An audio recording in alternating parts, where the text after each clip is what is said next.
For sport to thrive, it's paramount for sport administrators to create a healthy, respectful, equitable, and harassment-free environment for athletes through institutional frameworks and policies. To discuss these issues faced by athletes, the current legal framework and the institutional framework for safeguarding sport, and their recommendations for creating a safe sport in the country, we now invite onto stage Ms. Arati Natekar, former tennis player and recipient of the Eklavya Award for Outstanding Sportsperson of Karnataka in 1994 and 95. She represented India in various national and international tennis tournaments. She also served as the coach of the Junior Federation Cup team and Junior Wimbledon Indian team in 2017. Ms. Anjali Shah, CEO of PIFA Sports Private Limited, which manages Premier Indian Football Academy and PIFA Colaba FC teams, one of which plays the I-League Second Division. She was appointed as an executive committee member at All India Football Federation in March 2017. Ms. Shah has also been the driving force of the Girls Get Going project, which encourages girls to participate in sports and mentors them by empowering them socially, mentally, and physically.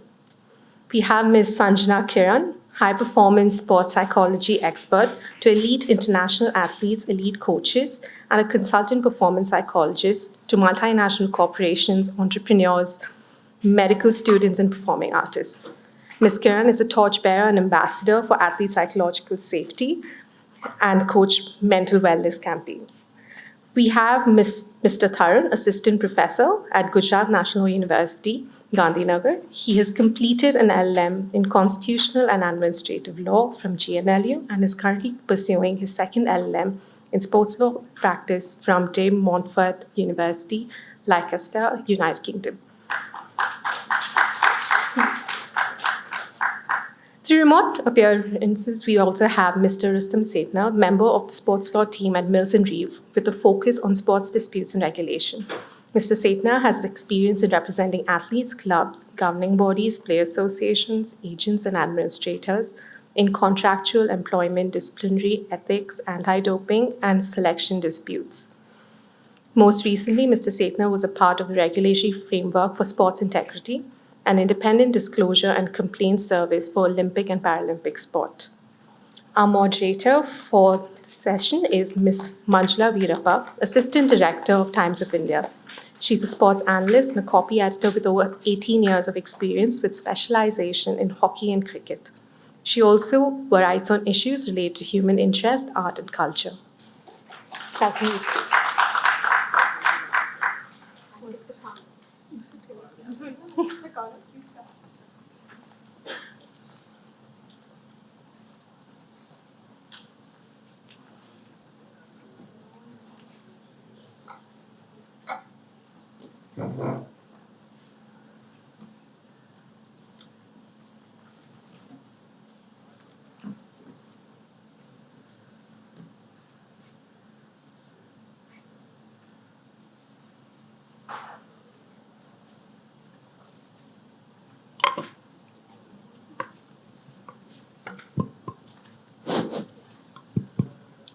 Good evening. Welcome. Thank you, Rustam. We all see you now. To put your doubts to rest, as much as you can see all of us, we can also see you. Yeah, so we're actually interacting. Thanks for having me. Thank you for joining. And yeah, we're running a little behind schedule. I'm going to cut any of the frills short. This is a subject, I think, which is not often spoken about in Indian sport. Like a lot of things, this just gets brushed under the carpet. This panel here comprises an athlete, law framers. You have Anjali, who comes from the administrative side. So I'll start with Arati. Arati, there she is. Hi. Arati, you've played sport at a very high level, but you also quit at the age of 20. Yes. I know it had nothing to do with safety laws, but you had your own constraints. From then to now, do you think the framework of law which protects an athlete has changed? Honestly, I think not, right? I just think maybe there's a little bit more awareness with the current, situation with terms of social media and, journalism and the reach that it has today. But I think the threats that athletes face because of that is also manifested, right? Simply because the stakes are much higher today, which makes the risks that the athletes. Yeah. Can people at the back hear Arati? Because the stakes are that much higher today, I think the risks that athletes are exposed to and the threats also have been enhanced manifold. Yeah, that's my opinion. But Arati, if you were to point out one key element that has changed, I'm talking in terms of perspective, in terms of courage. Do you think the athletes are more courageous now in terms of reporting, or our system hasn't allowed that? I think our system hasn't allowed that, unfortunately. Really, I mean, I'm being very honest. And I think the people who have a voice today are the people who have learned to play the system. Who, the smarter ones, or the politically smarter ones, if you would like to put it. Sanjana, you've dealt with athletes across sport, across economic stratas. When you speak about consequences, a lot of athletes who are violated don't actually speak up. But when they come to you, do they speak up? And can you just take us through that process of what is the kind of psychological trauma they go through? Thank you for that question. And I just needed to add something to what Arati was saying. I'm dying to do that. Go ahead. These days, more than the athletes being courageous, I think it's also that the administration is scared because everyone has a phone, everyone can record stuff, can record a video, put it on social media. So, whatever, I'm sorry to say, in India, I think whatever little safety we have across sports is mostly because of fear, but not so much because they want to provide that safety out of empathy, right? So I had to say that. Yeah. Talking about, how does it transpire between I'm a psychologist and, what's reported to me and stuff. Anything right from the family, because the general idea is in a sports ecosystem when an athlete suffers psychologically or is abused emotionally, physically, it must be coming from the sports ecosystem. But somewhere we forget that even the family is a huge part of the sports ecosystem. In fact, the family and the significant people in your life are the first circle of sports ecosystem around that. So you have stories of abuse in family, family holding you responsible, family holding you guilty for the kind of support they give you. Because I'm an athlete parent too, and if I make a choice to support my sons through their tennis journeys, it's a decision I made. And even if my child asked me for support, it was my decision to support or not support. Correct? So holding them emotionally responsible for the money that is spent, for the energy that is spent, and the idea that because it's a parent's responsibility to ensure a good future for the child, which somehow the parents take it upon themselves, you are now supposed to make sports work for you. So there goes the passion and enjoyment of sport. So that's the first line. And second, of course, is the coaches, the chief coach, the head coach, the assistant coaches. So it could be in terms of touch, it could be the way you're spoken to, it could be a lot of grooming that happens because young children don't know better.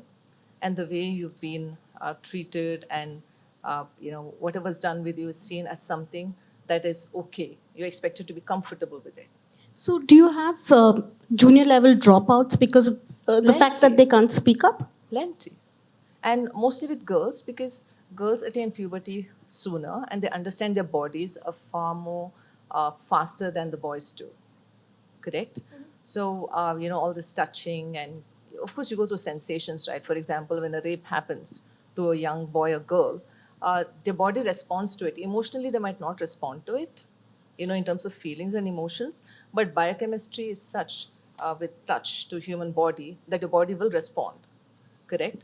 So somewhere they might start becoming not comfortable with it, but responding to, that touch. And of course, the adult coaches who are supposed to be responsible people take that lead and take it further. Now, this does not mean the boys don't suffer. They go through that too, because there are female coaches, have come across stories in India who abuse male athletes too.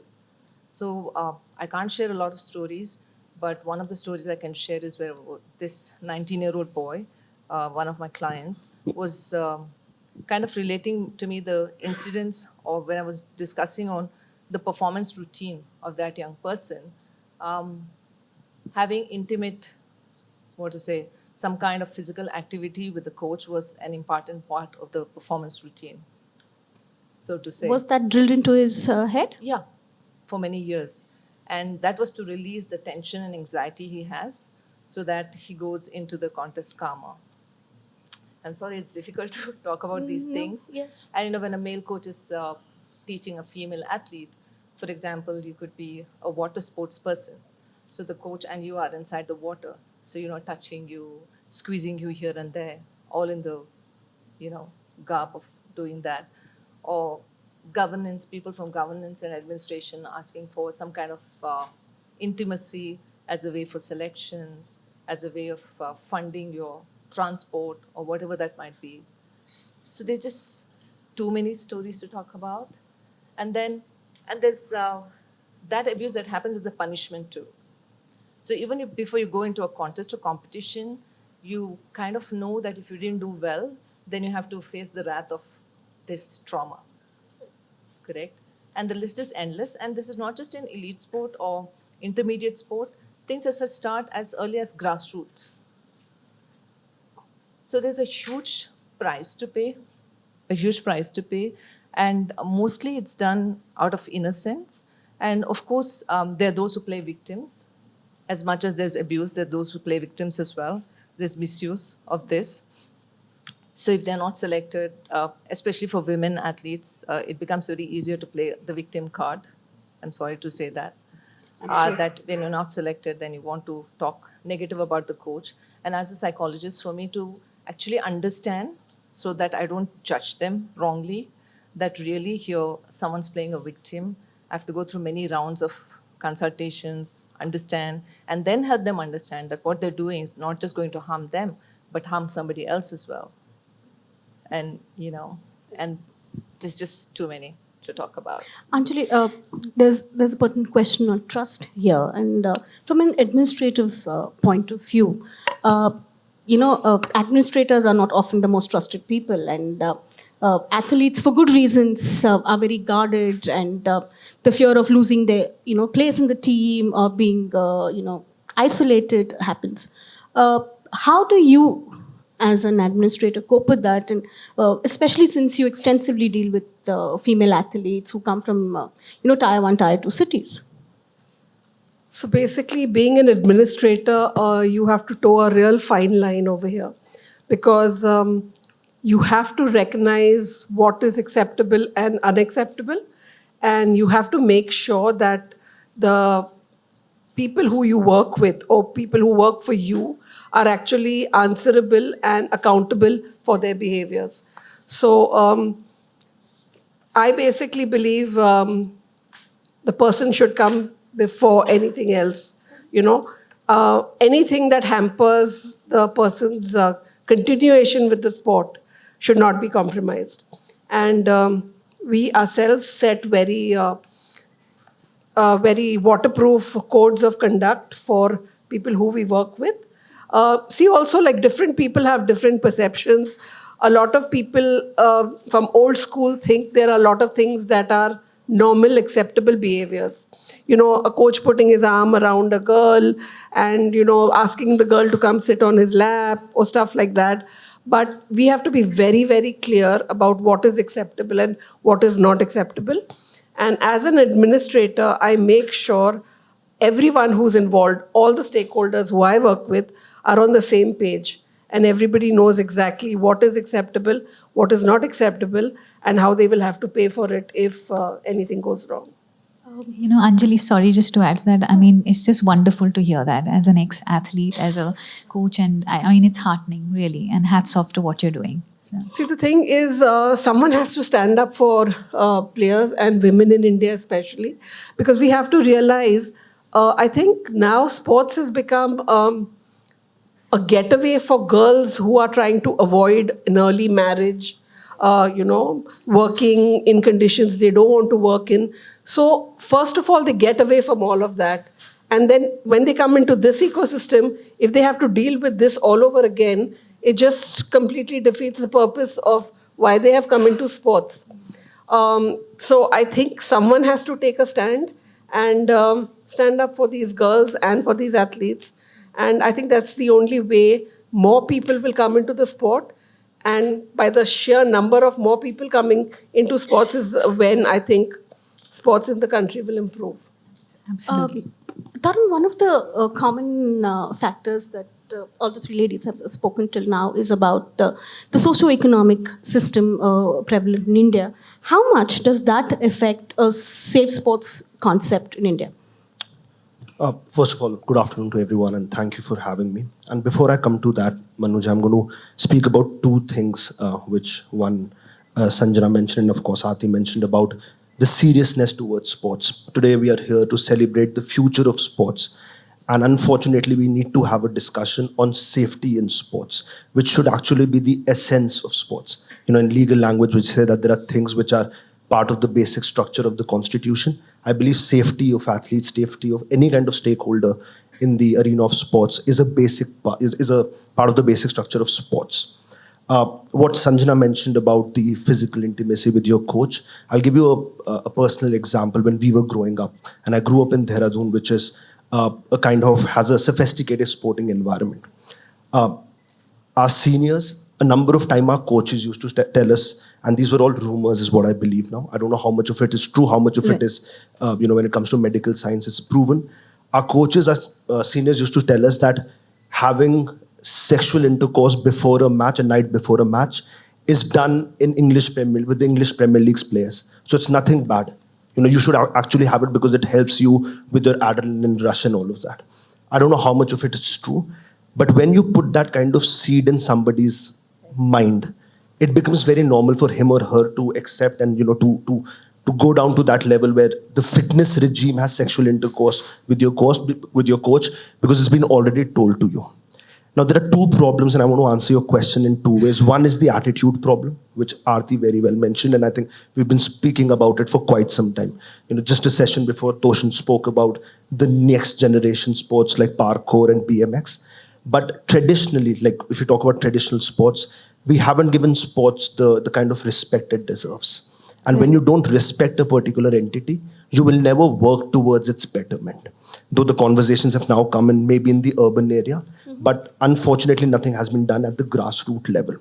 Now going back to the social economic aspect, I've studied in two schools which had different natures. One was a private school, the sophisticated schools that we call, and then there was a government school. And in both these schools, where people came from various socioeconomic backgrounds, nobody ever spoke about safety in sports. So I think the socioeconomic aspect at that point of time had nothing to do with it. It's just about the attitude. I came to the university, I studied in two universities again. Nature of them absolutely different. One was a Central University in Delhi, the other is a National Law University. And I don't blame them for it because they were never told about all of this. And now to expect them to tell you about safety in sports is a problem. Until now, and I will raise my hand because I've been into sports law academics for quite some time, I never spoke to anybody about safety in sports, even to the students that I play with every day on the football field. So there is an attitude issue. And that attitude issue has to change. And as soon as you put that attitude in place, everything is going to change. Rustam, yeah, we've kept you quiet for a while now. Rustam, you've worked extensively with framing of laws to safeguard athletes, especially in Europe. What, according to you, has to be kept in mind while you're creating an institutional framework? What are the key areas that need to be dealt with? Thanks, first of all, Manuja, and hopefully everyone can hear me clearly. Yeah, we can. I guess to answer your question, I would break it down, I guess, as you would from a legal perspective. With drafting any policy, regulation, or framework, you look at three basic questions, right? The what, the who, and the how. First, what are you trying to address? What are you trying to regulate? In this case, in the context of safeguarding you'd be looking at, what is the kind of conduct that you are trying to prevent or regulate. Secondly, who are you protecting, and against whom are these people being protected? So both sides of the coin there. And then finally, how, which is more sort of process driven. How are you going to achieve this aim?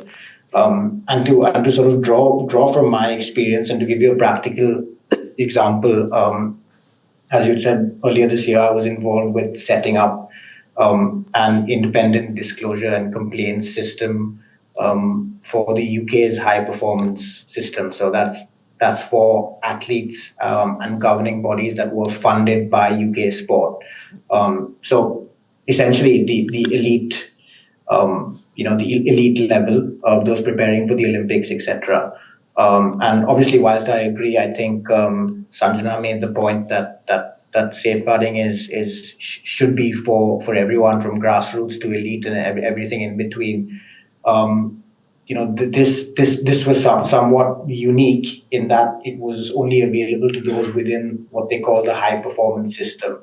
So when you're dealing with sort of these kind of elite athletes going to compete at the Olympics and other international level competitions, a lot of them would not, in fact, be children of vulnerable adults. They might be, but you need to solve for a much wider range of conduct, right? And which extends more than safeguarding in the sort of strict sense of the term.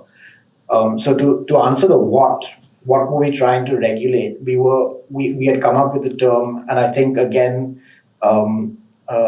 Anjali had mentioned this. What you need to determine what behavior is acceptable and unacceptable, and we had come up with the term unacceptable behavior.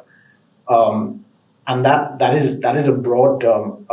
We're not talking only about sexual abuse. Yes, it does include sexual harassment, sexual misconduct, but it includes all types of abuse. It includes bullying, direct or indirect discrimination, harassment, which certainly can be sexual, but otherwise as well. Misconduct, again, can be sexual misconduct or otherwise, and victimization, and essentially that was what we were trying to solve for, if you will.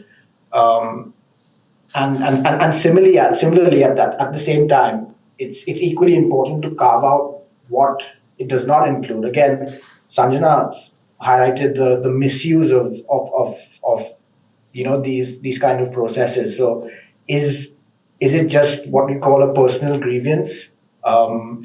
Is it sort of a mischievous, vexatious, or a knowingly untrue claim? And legally, there have been cases of historic abuse, etc., that are not barred by limitation. But in this case, there were sort of limitation periods in play that we had to consider. So that was the first question. I think probably the most challenging bit was actually carving out what we were sort of trying to solve for, and what it didn't include. And then you move on to the who, and in this case again, athletes are at the center, and as they always should be. But at the same time, you have the athlete support personnel, you have NGB officials that can equally abuse and be subjected to abuse. So, for example, here you in theory you could have a complaint made by an athlete against another athlete, or by a coach against another coach. These are all part of the ecosystem, and they're all in some shape or form susceptible to some sort of what we call unacceptable behavior. And then finally, I mean, this was, I don't intend to or want to get into the nitty-gritties of how the process works, but it is important to make sure that you do have a process that works. And so that's the how, right? And that would follow logically once you identified the what and the who. So things like, how do you make a complaint? Is there a preliminary investigation that's going to take place to establish that it's a, you know, that there is a case? Is there an opportunity to mediate or settle? And that's not something that you would normally think of in the safeguarding context, but where there is an appetite and where it is appropriate, we had created a mediation or settlement mechanism, not to silence people, but just as I said, where it is appropriate in limited circumstances. Do you need to provisionally suspend the respondent, the person that's being complained against? For example, if there are complaints about um, sexual conduct with minors, and he has regular contact with minors, it's not appropriate to have him on the training ground every day, and therefore you need to suspend his license. So if you think about that as well, but at the same time, you need to think about due process and ensuring that their right to be heard, etc., is respected. Um, when you conduct an investigation. So there's that whole investigation piece that needs to happen, after which you then charge the respondent if there is a case to answer. And once charged, we put in place a process of how that individual is eventually prosecuted, and how those charges are being heard. So, and then obviously further appeal and enforcement of Right. that kind of decision. Arti, we were talking about a process, but do you think the process has to begin at, say, the school level, the club level? Because over a period of time, what you've seen is, say, probably in the elite schools, yes, they do have a so-called class from, say, irrespective of sport or otherwise, class 8, 9, 10 go through a sex education program that probably happens in about 2 to 3% of schools. But it's almost non-existent when it comes to sport at the grassroots level when the juniors start playing. How important is that? See, I think we've been emphasizing so much today about the sexual abuse aspect of it, right? But I think athletes go through abuse at so many levels and from such different quarters, right? It's your coaches, right? National coaches, your personal coaches. They play such a huge role and an important role in an athlete's life. There are threats from that end, right? In terms of retribution for decisions taken, for example, moving on from a coach, or retribution and threatened that you will not be part of the team. Because another big aspect in our Indian system that I see is a conflict of interest. You have coaches who have their own centers, who are part of the selection committee of the states of the, so you have coaches who are, pretty powerful, and they use this as methods to threaten kids to move for various aspects, right? For decisions taken without the coaches being. And God forbid the athlete gets stuck in the crossfire between their personal coaches and the athletes. So this is from the coaches. Then you have from the officials, right? Very thin egos. They are your managers who travel with you. Exposure to, various levels of abuse in terms of hazing, in terms of favoritism, in terms of, the sexual aspect of it. That's another huge threat in the system, right? Instances many, which I can talk about, but let's not digress too much. Arti, when you started off playing, okay, Right. you come from a family, a sporting background, so Right. you were probably more aware of Yes. circumstances. But the people who played with you, what was the So I was going to education? come to that, right? Because the other big threat for an athlete is the parents. Pushy parents who are living their dreams through their children. How many of us truly chose our sport? Who Did you? chooses? So I was going to come to that. The only reason I was put into tennis, which was my sport, was because my dad loved playing tennis at the club. But he was an athlete. They were runners, both sprinters, both of them, represent Indian internationals. And the ultimate aim was to put me into athletics, right? But I was too young, apparently too much energy, so they needed to expend that energy. So they chose tennis. The love that I had for tennis and I have for tennis grew purely because when you start winning, right? And that was your motivating factor, to be very honest. Over the years, I've had a love-hate relationship with tennis, okay, because I think, you're dealing with so much. So parents play a huge aspect in that sense as well, right? And abuse from parents' side as well, like Sanjana had touched upon, and I think a few others, is also tremendous. And because I came from the background that I did, right, and also from a family which always told us self-pride and dignity above everything else. Because in our times, sports was played purely for the thrill of competing, of winning, and that's why I say today the stakes are much higher, and making it at any cost, which makes the child so much more vulnerable, to threats, right? So yeah. I just want to add two things. Sorry. Go ahead. No, sorry. And just to come back to your question where you said whether this should be taught at the grassroots level, I think that I'm talking about a school sporting curriculum. Yes, I think schools have to make it mandatory, right? Not and I think they have to be taught that it's fine to stand up for yourself, right? And of course, the laws and the policies have to be put into place, like has been discussed today, to be able to reach that level, and the importance to these issues as well. But the challenge that I see in that is that a lot of the elite sportsmen today, or sportsmen who are using the path of sport to come out of their situation, come from tier 2 and tier 3 cities. So the challenge of discussing topics like this, whether people will be comfortable, unfortunately, we live in a society that is not comfortable talking about things like this, right? So I think I see these as challenges as we go ahead. But I think it's important, it has to be addressed, and it should be addressed for sure. So I just wanted to add two things to what Arati has said. So neglect is also a form of abuse.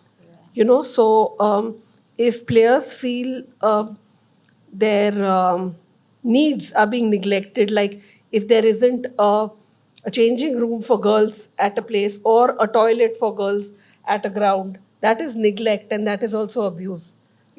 So we have to also consider infrastructural deficiencies that are there in the system, and that too is abuse. Also, I'd like to say that safeguarding is not any one person's concern. Everyone in the ecosystem. So it could be the child's parents, it could be his coaches, it could be friends, it could be family, it could be the school, it could be the society where they live. If you are aware of something that's going wrong with a player and you do not report it, you are culpable. You are to be as much as to be blamed as the perpetrator of the crime. But to add to that, where do you go to complain is my simple question. Where do you go? Yeah, not everybody has access to people like Sanjana. Nobody has, exactly. And Sanjana, I mean, you still have to get your appointment. It's not so easily accessible, and probably for the Sanjana, elite. this actually brings me to one. Sorry, can I say something before that? Yeah, go Because ahead. earlier you asked me the question, what are the repercussions of this experience? I mean, there's so many, first of all, mental health, which all starts with self-worth and self-esteem. So when you're treated badly as a child, somewhere you start believing that you don't deserve the love, correct? And through adolescence, mostly you understand good touch, bad touch, what you were comfortable with, what you were not. So by the time you have entered your youth, you are now having post-traumatic stress disorders. And abuse over a period of time, no matter whether it's physical, sexual, infrastructural, or whatever that might be, kind of sets you up for an experience of traumas every day, every training, every competition. And over a period of time, it is going to set you up for depression, anxiety.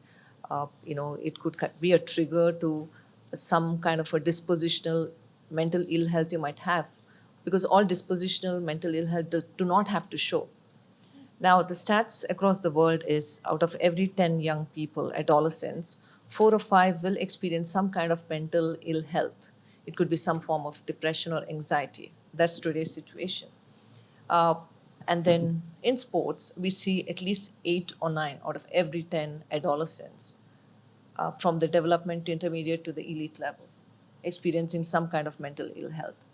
And the tragedy is non-sports people, when they have mental ill health issues, exercise and physical activity is a part of the therapy that's recommended to you, because when you engage in physical activity, there are these chemicals that are released by your brain that actually help you cope and improve your mood. If that is true, then none of the sports people should be going through mental ill health. So you can imagine the extent of trauma You see? So, Sanjana, do you feel then that when you have to have a legal framework in a place, there needs to be a specialized focus on psychological safety? Yes, yes, plenty. And, like, thanks for talking about neglect as abuse as well, because it's not very difficult to provide psychological safety. You just have to do three simple things. One, you respect any individual the way you respect any human being, whether they're performing or not. Two, you accept them with the challenges or so called weaknesses you feel as a sports ecosystem.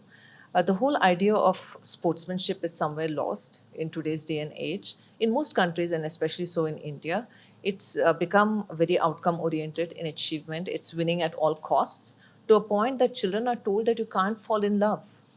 You see, I understand that taking care of a relationship for an adolescent could become a distraction because when you love someone, they're very dear to you. And to take care of that relationship, you need to give in the time and energy to it. So that's a choice they can make.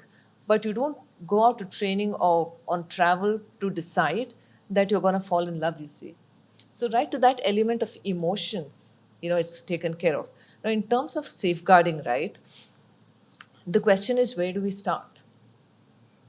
You see, and also safeguarding is one, but there has to be prevention and there also has to be the cure part of it.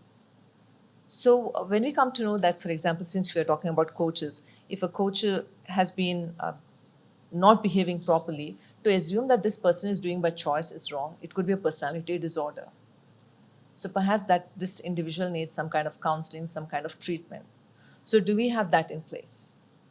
Sanjana, especially in an Indian perspective, for example, Kalo India has taken off in a big way. It's a lot of pressure on athletes. We have a structure called the Sports Authority of India, where, I've covered hockey for a really long time now. And one of the first things which is very stark when you notice, and I'm talking about Indian teams here, where a male Indian player is walking, even if that athlete is dating him, she will say, "Hello, bhaiya." Yeah. I mean, this whole need of, having this bhaiya behan kind of a culture. Because the assumption is the moment you call someone bhaiya, your emotions for them will change. So you could be physically intimate with that bhaiya just before that bhaiya cross path with you. You see, and the kind of cognitive confusion you create for these individuals. How We do you need to overcome that? That's the thing, at a biopsychosocial level, there's damage being done. And you have these athletes go through all of this and mentally ill in some way or the other, and then they have the children coming out of them. So this is a parent who's taking care of children who are mentally unsafe themselves. And this kind of impacts generations, so to say. So your question was, how do we manage this? I think prevention first. It's not just about having policy and safeguarding rules and regulations. We need to have strict laws. Something has to be written.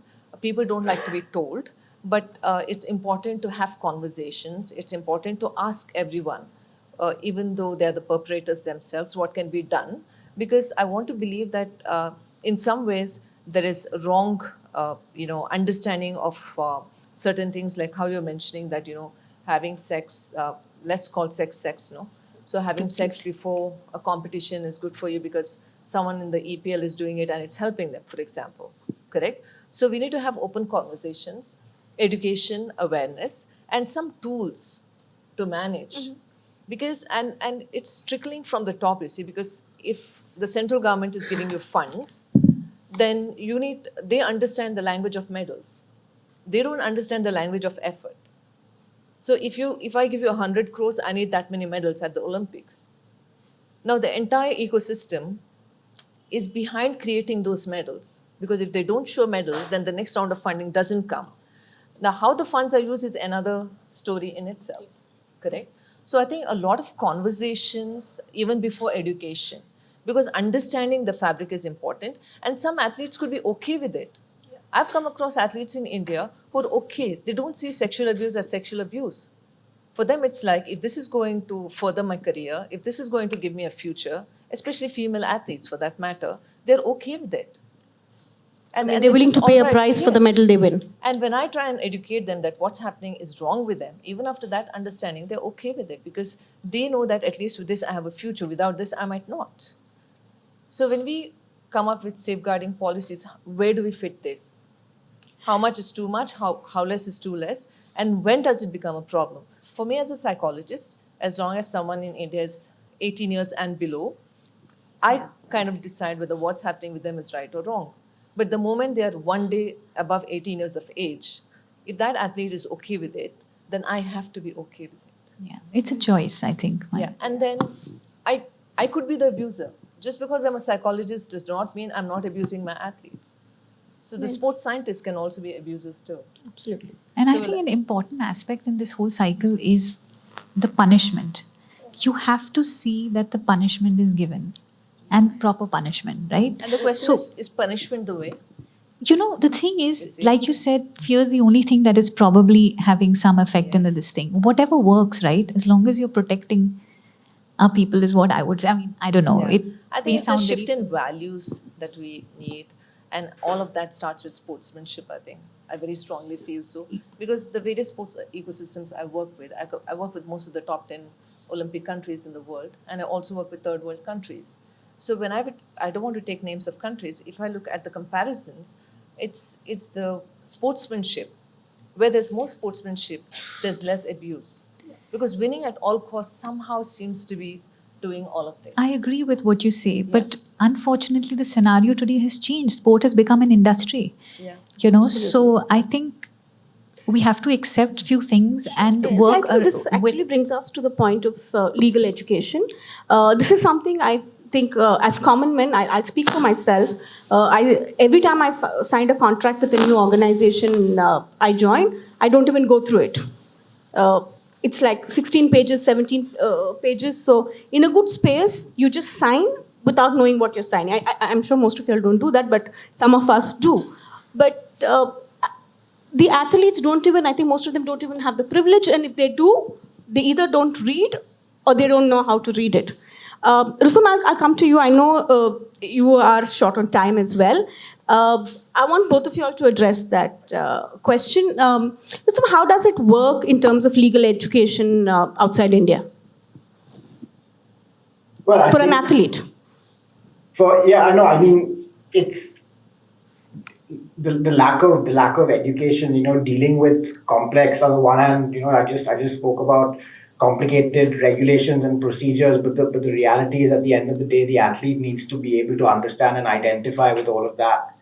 And it's a question of striking a balance. You know, on the one hand, having something that's robust enough to hold people to account, but on the other hand, being simple enough for people that don't really understand the nuances. And I think it's very important having legal education and awareness. And in the UK, for example, there are several pro bono initiatives and legal aid panels that athletes can refer to. There is it's called the BAC, the British Athletes Commission. UK coaching as well. If you're a coach and you need legal aid, you can approach them. Their Sport Resolution, which is an independent hearing body that runs a few panels. They have a legal aid panel. So these kind of initiatives are what I feel is sort of necessary to obviously raise awareness amongst athletes, and those should exist in the developing world as well. We as lawyers, we are trying to do our bit towards that aim. It's challenging, but yeah, like I said, it's something that shouldn't be overlooked. Tarun, in an Indian perspective, where education itself is our biggest drawback, legal education per se, how will that work? Thank you for that question, Manuja. I think that's what I essentially try to do when I teach, and I'm a huge advocate of athlete legal education. Of course, it cannot be the sophisticated one which we do in law universities, but basic has to be done. And just for everybody's information, they want it. I've tried, I've tested it, and they actually want to know their rights and responsibilities. But a number of problems come in. Number one, I think for everybody, education, the medium of education, till the point it's not English, they think that it's nothing. And that's where the problem comes. The vernacularity issue is so huge that initially when we started talking about safe sports, this is one thing which I mentioned with Nandan and Dev, that if we run any kind of safe sport program for athletes for their training, the most important aspect that we have to look into is the language. Because if you expect somebody coming from an extremely humble economic and social background to understand English language, I think the first step that you're taking is absolutely wrong. You have to actually make the whole module as simple as possible, as easy, and in some cases you have to even go to local languages, like when we are talking about, because vernacularity, my university is in Gujarat, and whenever I go there, I tell athletes that you can ask me your question in Gujarati, and if then somebody can translate that to me in English or Hindi. Because if you expect people coming from very interior areas of this country to know English, I think that's the problem. Also, just a couple of things to add here, what Arati mentioned, and also what Sanjana mentioned about how you talk to your opposite sex. Like she mentioned about Bhaiya. I remember our school prayer used to start with India हमारी भारत हमारी माता है और सारे भारत के नागरिक हमारे भाई बहन हैं. Now when you put that seed in front of somebody in when they're in school, then what do you expect? And I think Arti, you somewhere spoke about who are we looking up to or not looking up to, who are we actually catering to. And we talk about every kind of harassment when it comes to women, especially able athletes, now the queer community, but nobody talks about the harassment a man goes through. And I'll tell you a very personal example here. I used to play football, I still play football, and I'm a goalkeeper. So a lot of diving is involved, right? You have to dive all around the field. And I remember when we used to dive and, you get injured because you don't get that kind of infrastructure everywhere. That's another very important aspect, by the way, that infrastructure audit when it comes to safety. What kind of stadiums are you making? What kind of turfs are you making? And whenever I used to fall down or any of my, co-player used to fall down and we used to make that face when we are in pain, we were told कि क्या लड़की की तरह मुंह बना रहा है या रो रहा है. And that's where the problem is. When you're telling somebody, first you're degrading a woman's position in the society. Number two, you're telling that if I express myself, if I talk about my safety, I shouldn't be a part of the sport. People have told me, खेलना छोड़ दे अगर ऐसे करना है तो. And that's where the problem is. Legal education plus that attitude change, which I mentioned earlier, is extremely, extremely important here. Before we take the last round of discussions, Rustam, I just quickly want you to weigh in on two essentials for a legal framework for India. Sorry, I didn't quite get that. Two essential points that you think need to be included to have a legal framework in India. I think number one would be to make to have certain safeguarding minimum requirements as a compulsory prerequisite for funding. Governing bodies receive lots of private and public money, and I think one of the panelists touched upon this earlier. It's very outcome and results focused, but there's no reason why having certain minimum requirements on the safeguarding front should not exist before that sort of funding is made available to these governing bodies. And without these minimum requirements, which are best practice borrowed from across the world and catered to the Indian culture, government should simply not, and private bodies should simply not fund these governing bodies. And I guess the second would be I guess what we call safe recruitment. background checks, risk assessments, make sure that those who are dealing with athletes are actually capable and qualified to do so, rather than it being, in my experience as well, merely a political appointment. Just to add, Manuja, what Yeah, good. Rustam mentioned, I think the first thing, the one essential that I really believe while we make a safeguarding policy for India is, and I think Rustam also mentioned it, not to copy paste systems from abroad.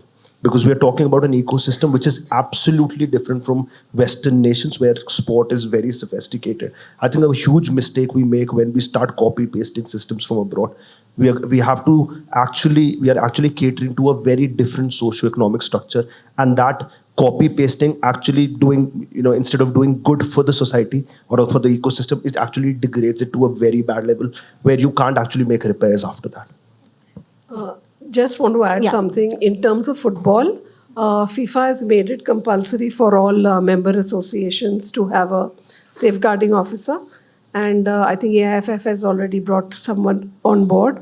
And I hope they push that down to all the other state associations and district associations, because actually all of y'all can very easily do a safeguarding course if y'all go onto the FIFA website. Anyone can do this safeguarding course, and you also get a certificate if you pass it.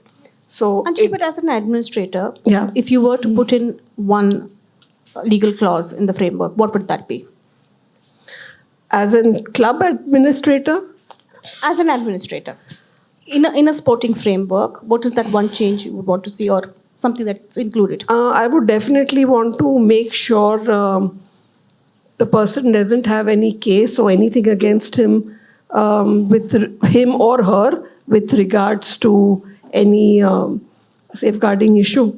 And I think as an organization or as a club, it's my job to do that background check and make sure the person's CV is completely clear of any problems. Arati, Just to from an add here, athletic, from an point athlete's of view, perspective. I think it's important for all organizations to have a complaint method or policy, confidential complaint and method policy. And I think what is important here is the people who are addressing this are none of the stakeholders, people who have no role to play or nothing to gain. This conflict of interest in sport and administration is huge. So I'll ask you a slightly different one, Sanjana. We dealt with athletes. I'm asking you in particular about para-athletes. How much does infrastructure play a role in safeguarding them and the need for that?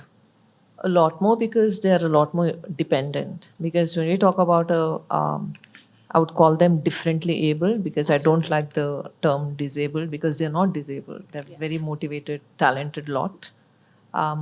Because they're also dependent on the caretaker, you see. And somehow across the world, not just in India, the sports ecosystems feel that they're doing something extra, some extra service when they include differently abled sports person, you see, almost to the point of bragging about it, when the idea is to normalize it. But then because they're dependent, the infrastructure has to be much more robust for them. So there's a lot of lifting depending on the kind of physical challenge they have. And if they're intellectually challenged, they might not understand some of the abuse that is meted out to them, especially the sexual, emotional part of it. So I think it has to be a lot more robust for them. But what I believe is, while we kind of educate those that are meting out these abuses, intentionally or unintentionally, I think we need to first educate those who are the receivers of it. Okay? And by receivers, I don't say it's the athletes alone. It could be, in the case of a para-athlete, the person who's kind of taking care of them. It could be the coaches, because coaches also go through abuse. There are athletes who abuse the coaches, and there's plenty of it. The administration also abuses the coaches, you see. True. So all that is there. And then most importantly, I think the key stakeholders here are parents of adolescent and young athletes. They need to be educated, very importantly. And there has to be this program they need to clear. It has to become somewhat compulsory. For the parents. for the parents as well, and for the athletes, because for a start, it has to be imposed. We can't start as a, if you feel like it, do it. Nobody's going to do it. Correct? And it has to start at a multi-level, right from the administrators to the governance, to, even the sports scientists. Like I said, just because I'm a psychologist does not mean I'm the most safest person for my athlete. Because the way I speak to my athlete can make them feel like $1 million or make them feel like useless. You see? So we as psychologists, we also need that kind of education. Right. Yeah. So it has to trickle down right from top to below, but it has to be done at the same time. You can't be educating one lot while the other lot is still doing whatever it's doing, because this is a very reciprocal kind of relationship within the sports ecosystem. Each one is depending on the other. You can never achieve in sport if you're doing it alone. It takes a village to raise an athlete, you see. So the entire village. And I'm sorry, but sports media too. Unintentionally, the kind of abuse they do, you see. Yeah. And somewhere, I think, again, the people who kind of fund sports, today when we're talking so much about cricket and the Premier Leagues and all that looks very magical and dashing. They treat athletes as commodities. I've seen that, live in my Sanjana, career. we're running out of time, but I really want to add one thing here, where you speak about commodities and generalization. What about the LGBT laws? I mean, it is not athletes. What laws, sorry? LGBT laws. I mean, it's a social stigma more so in sport. It is. So how do you deal with that? So again, in one of the sports ecosystem, I was having these conversations about psychological safety. I was told not to have a conversation about LGBTQ because हमारे यहाँ ऐसे लोग नहीं हैं. ये बीमारी हमारे यहाँ नहीं है. So it is still seen as an illness. So we have to educate them from a point of this is real. People not pretending. Right. At a chromosomal level, it is real. Correct? Right. Some part of it might be at a behavioral level, but it's not a choice. It's coming from some kind of brain activity that is releasing a certain chemical that is making you feel a certain way towards someone. And each of us have a right to live in a certain way, as long as we just need to be good people. Yeah. We don't have to be a male, a female to be a good person. And your sexual orientation shouldn't be up for discussion at all. Yeah, and in that particular ecosystem, I just decided to empower the athletes, the ones who belong to that, category of sexuality. Like we have males, females, we have LGBTQI+. Yes. Correct? So it was sad that I also had to succumb to that request because I had a chat with Nandan, not exactly directly about this. And what he told me is, if you want to make any kind of change, you need to be a part of that system. You need to be inside. It wasn't easy. But then, and he also told me, like, you need to start from whatever little you can. You see? True. And that did give me a lot of success in terms of me feeling satisfied with whatever I could do. True. But largely, I feel very helpless. So as a psychologist, if I feel helpless, then you can imagine. And like you correctly mentioned, Arati, accessibility to this kind of help is far and few. It's not that India does not have psychologists. India has more than 5,000 sports psychologists. They might not have the training, but at least 5,000 people in India interested in doing sports psychology services. Right. But it's about recruiting. They're not even given opportunity to do internships because sports psychology has become a business. Absolutely. You see? We'll I'm take questions from the audience now. And before that, on a personal note, I'll like to make one point here. And SafeSport is something that we always speak about, whether it's in athletics, sport, or in sports journalism. And amongst the audience, we have two people who made India proud, but also had my back for 2 decades. We're former India captain, Olympian Dhanraj Pillai, and former India captain Arjun Halappa amongst us. Thank you for being amongst the audience. Yes. Sorry, I know you all didn't want to be spoken about, and you all chose to be the backbenchers. But we just had to acknowledge your presence here. Please identify yourself and who the question is for. Yeah, please go ahead. I just want to ask, anybody can take this up. What is the importance of retaliation when somebody comes out saying that I've been abused or harassed? So, how do you ensure that there is no retaliation against them? Like as an administrator I'll take or this. as a Anjali, lawmaker, anybody could take this up. So there is going to be retaliation, 100%. So what you need to do is ensure that you tell the player and prepare the player for what sort of retaliation is going to be there. But still tell them that, there are systems where we can appeal against what is happening, and it's not the end of the road for them. We have to counsel them and make sure they don't leave the sport completely, because 9 out of 10 times that's exactly what happens. The social stigma that is connected to someone coming and speaking out is really something crazy. In fact, so many times I have cases of players where the parents themselves say, "ये सब बात करेंगे तो शादी कौन करेगा लड़की के साथ?" So, we have to counsel the player and make sure, we tell them that you have to. Also, another very important thing, it's very important for the whoever is talking about the player to keep the identity of the player anonymous. So only the people who need to know the identity need to know the identity. Otherwise, usually the identity of the player is not mentioned at all.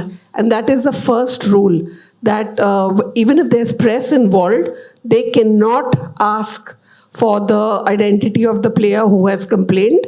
And also, by no way can the identity of the player be revealed to anybody, because the safeguarding of the person is primary concern. So, you can't ask anybody. So, recently there was a case with the India under-17 girls team. I think a lot of you might be knowing about this. A lot of people called me up and said, "Ma'am, can you please get us her number?" I said, "Are you all joking? Are you all seriously joking?" They said, No, you must be knowing who she is." I said, "I know everything, who it is and what it is. But there's no way we're going to disclose anything about this girl, because you can't sensationalize something against a minor like this. Aren't you all concerned about what she's going to go through?" So keeping the person anonymous is very, very important. And but there are the people who know she has complained, there is going to be retaliation from them. But the best thing you can do is actually make sure you have support of your club, of your coach, of your peers, or your family, most importantly, your family, to stand by you and, help you go through that time. Thank you. I have something to add to that, sorry. And I think this is something all of us should know. When it comes to misconduct like this or any kind of abuse, all battles don't have to be fought, unfortunately, in India, because there's no particular safeguarding system. For example, if you were to write a confidential email, the steno could be the first person reading it, although you've addressed it to the CEO. And he's going to print it, and then the peon's going to get to know, and he will just talk about it to his best friend. And before you know, the perpetrator already knows what has happened. You see? So not all battles have to be fought when you know there's clearly going to be retaliation. Because what you now need to think is, while you're helping find some counseling for that individual who has been abused in whatever way that might be, you want to establish, of course, a support system. But unfortunately, again, in India, family is the last support system in most of the backgrounds our athletes come from. Most of our athletes in sports ecosystems come from backgrounds that are not strong socially, economically. They're not as educated in terms of their own rights, and what they deserve. And like you correctly mentioned, they could be worried about shadi and what will people think. And there are this bunch of administrators who are ready to character assassinate that individual, whether it's a boy or a girl. It applies to both. So it has to be very well thought through, very meticulously thought through, you see. And And for most athletes in India, they're looking for a future through sports. And just by getting emotional about what has happened to them might kind of derail their entire future. So we really want to be very careful before we get into, do we actually fight that battle? Is it worth it? Or do we find an alternative that strengthens the athlete to a point that they can get back when they're a lot more stronger? Because any kind of abuse, you don't have to talk about it right then if it's not going to take you further. You can talk about it later because you want to address it. That is the kind of empowerment. And sadly, I'm actually cringing as I say this, but that are some of the things that work right now while we work on safeguarding policies, and hopefully in the next 10 years things will be better. Thank you. We'll take the question now. Yeah, United Jersey. Yeah. Hi, thank you. The session was very insightful. My questions are a little detailed, so just please bear with me for a few minutes. Like recent across sports, there have been like instances of administrators who have been abusive. Like if I could take names here, like many years back, BCCI's Rahul Johri, when he was in the BCCI, there was a complaint against him. These but that was hushed up. And then so there are these stray incidents which keep getting quietened. Like gets reported, few days it gets silenced afterwards. On the other hand, we had read about this huge scandal in the UK. The Barry Bennell, who's facing over 100 counts, I don't know, probably more. One interview triggered the whole thing. So now it just set me thinking that if an athlete over here were to come out like that, and we talked about retaliation, because that man over there did not face much of a retaliation, but he got a lot of support. So I think that seems to stem from the underlying attitude, because it's all in the society and all that, whether it's a boy or a girl. So just want to get your thoughts on Rustam, do you want to answer that question in a legal framework point of view? No, I mean, what was the question though? I agree. It would seem like more like a comment, which I agree with. But what was the question if I missed it? The question is what kind of safeguards were there in place over there? Like, there must have been some safeguards whereby the Andy Woodward, the person who came out, was able to tell his story. Yeah, so there are in the UK there are very robust, I guess, child protection and whistleblowing victim protection laws, witness protection laws as well. I wasn't involved with the Barry Bennell case, but having seen that documentary myself, I know that safeguards do exist to protect witnesses on the one hand, and on the other hand, people like the perpetrators to mechanisms such as suspensions, provisional suspensions, and in his case, even imprisonment. Legally, those are the safeguards that are in place. An effective whistleblowing policy as well is what you would need to solve for retaliation. Right. Do you want to add that? Just one thing, Pranav, to what you said and what Rustam said. And I think this was something which Sanjana also mentioned about punishment, right? We're talking about athlete or somebody who's gone through a particular harassment, their protection. But on the other hand, the perpetrator, I'm talking about somebody who's done it and it's well documented. We have to also see that, every time we hear a case happening, people say that let's set an example of him or her by giving him or her the kind of punishment which should be so stringent. I think that attitude has to change, and it has to be more corrective in terms of that. You make an example of a person by telling people that, look, we sent him to a correctional home or her to a correctional home. We gave them that kind of environment, and look, now they're coming out. They're owing up to what they've done, but now the attitude has changed. I think Sweden, if I'm not wrong, very recently did that to their jail system, where they're not calling it jail, they're actually calling it a correctional home, and they've allowed your wife and your kids to come and stay in a separate quarter but around you, because that's what they're saying, that these people are not actually, they're not prisoners, they're somebody who have done something wrong as per law and as per the law of the land, but we want to correct them and not punish them. That attitude has to now change. And just, I'll make my second question quick. Again, coming back to this. Can we come back to you? I think there are others asking questions, but yeah, we'll come back to you. Hello, my question is Tarun, sir. So, with respect to conflict of interest, because I think that's an issue that plagues safe sports, the BCCI underwent an overhaul of its regulation with respect to conflict of interest with the intervention of the Supreme Court. Now, the court tried to do that the same thing with the IFFF, but then the FIFA intervened and that had to stop. So, who exactly has to push for a regulatory change with respect to conflict of interest? Because the federations themselves doesn't seem like it's in their best interest to push for the same. So where should that regulatory change come from? I would have avoided the question if you were not wearing a Real Madrid jersey. I love the sport, so I'm going to take that question. Conflict of interest again, but I'm going to answer that question. I absolutely understand that the federations or anybody for that matter in the sporting stakeholders take a back seat when it comes to specifically this issue of conflict of interest. But as everybody mentioned here, if you want to change that system, and anybody who's a part of the system has to do it. So whether it comes from the legislature, whether it comes from the federation, whether it comes from the regulators, it has to be done from within.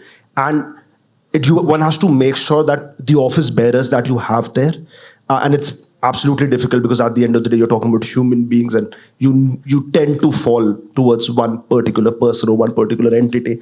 But you have to give integrity, that have to keep integrity at the paramount, and you have to make sure that the people that you're putting in, there will be conflict of interest, and if it happens, you have legal systems for it, but then you have to trust particular people and the system for it, and it has to be done from within. If you're expecting somebody else will come and do it for us, I don't think that's how it's going to work. Thank you. Yeah, go ahead. Yeah, since you've been keeping time, I think it's only fair that you ask us a question now. So we may buy some time from her now. Yeah. Oh, thank you. Everything that you've said has been quite insightful, but I have a question that relates to slightly different kind of safety in sports, and it relates to female sports, women's sports in particular.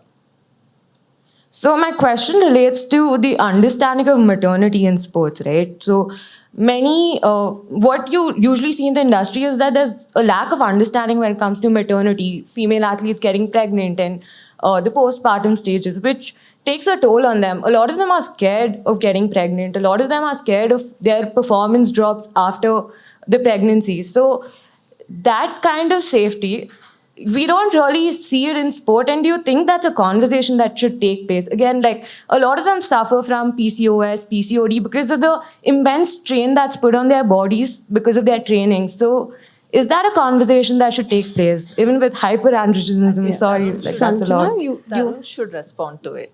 That is when, we feel empowered, we women. So thank you for that question. And that is, it just occurs to me that's also, unfortunately, kind of overlooked. I wouldn't say neglected, but overlooked aspect. It starts all the way from the time of periods. So not just in India, across the world, even though in most countries I work with, talking about periods and cramps and all that is a norm. Either athletes take it upon themselves or there's a unspoken expectation from the sports ecosystem that around competitions you delay your periods. Because the competition schedule does not ask for the period cycle of the athlete, you see. And rightly so, and somewhat because it's so logistically difficult when you have a bunch of women who has periods when and who has how many hormones when, correct? So it all starts with altering the period cycle a few months ahead of a big competition to stopping the period cycle for months at end. So all of this kind of gives rise to a lot of gynecological challenges, which sets up a challenge in terms of fertility itself. And also with the nature of sport, for example, like gymnastics for that matter, where you have to be flexible and where you have to maintain a certain weight, you're malnourished, your growth is stunted. So that also impacts your gynecological health and the chances of you remaining fertile till even your mid-20s in terms of, the eggs, the egg production, you have healthy egg production to be pregnant is kind of, what is the word? That's kind of like reduced, you see. And then now taking that leave to assuming that here you're planning a pregnancy. So when do you plan a pregnancy? If you have a 4-year Olympic cycle, then do you plan it immediately? But generally, immediately after Olympics, there are these world championships for most of the sports. And to keep your ranking and to keep your spot for the next round of world championships, or if you talk about the Asian context, the Asian Games, then you can't get pregnant then. Correct?